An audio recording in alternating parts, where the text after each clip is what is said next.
Victoria Atkins, you are a former prisons minister. A policy exchange think tank report out today saying that basically our policing is a mess. Policing has lost its way, and cops need to stop sort of, taking the knee and wearing rainbow flags and do some actual policing. Do you agree?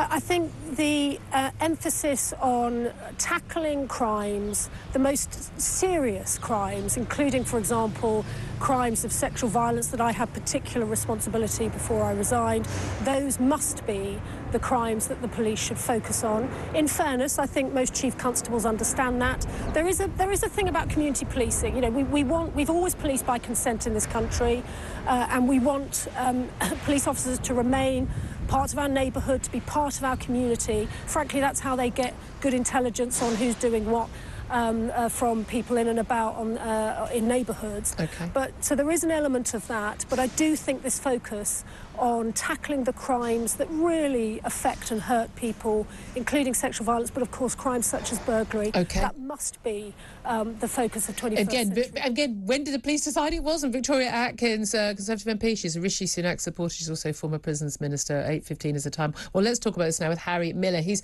chief executive of the Bad Law Project. He's also a former police officer himself. Good morning to you, Harry. Good morning, Julia. Thank you. I'll tell you what, it's quite scary watching that interview, because Victoria clearly knows as much about policing as she does about energy, which is the square root of nothing. What we have at the moment, we have a police force that no longer prioritises detecting crime.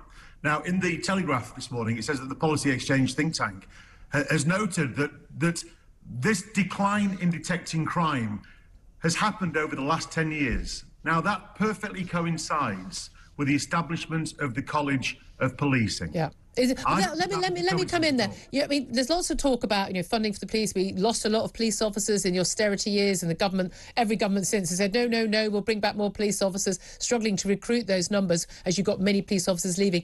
Most rank and file police officers I speak to say they're horrified by the different priorities that they've got now. They want to get back to good old-fashioned policing, but you think this is down to the National College of Policing. Tell us what is so crucial about that body and what it is they've been doing over the years.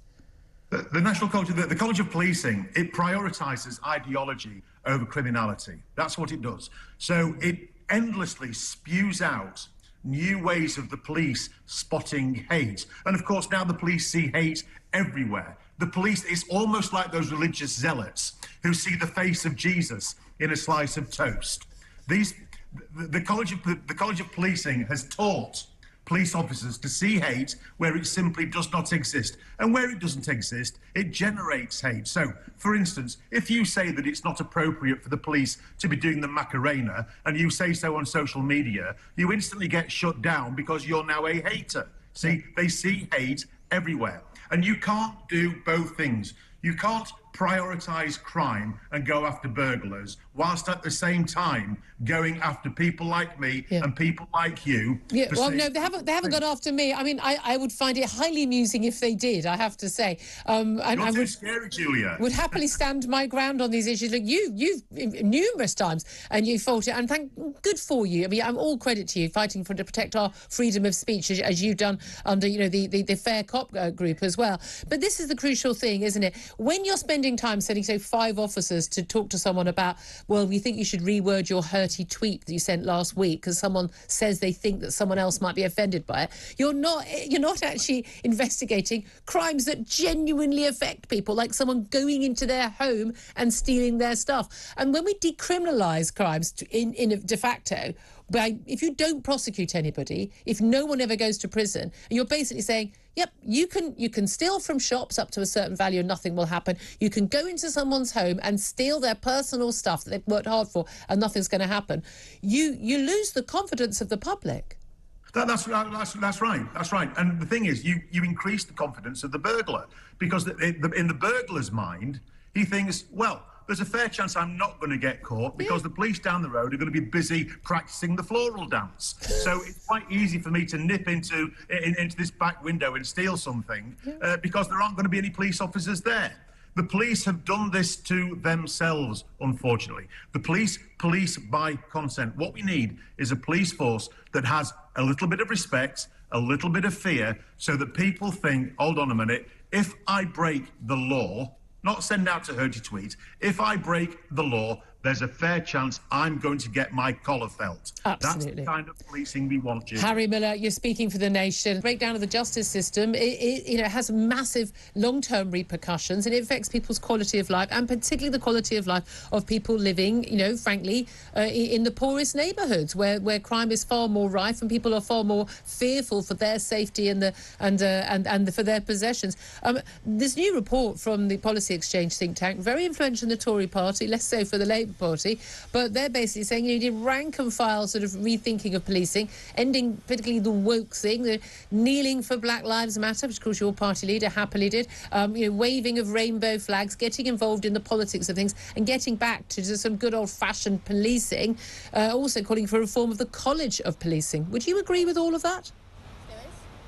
Well, no, the fundamental problem here, Julia, is the government, the Conservative government, who like to present themselves as the party of law and order. The Conservative government came in and they sacked 21,000 police. They took them off the streets. You do not see a uniform presence on your street anymore. And if the police aren't there, then when you phone them up and say, I've been burgled or I've been robbed, who is going to come? If you're a small business owner, and I've spoken to some in my constituency, they tell me that effectively under this government, shoplifting has been decriminalised because there are no police to come anymore. No, it's not even no police to come. There is a... No, there's a police. No, it is official policy that you don't prosecute anyone who steals less than £100.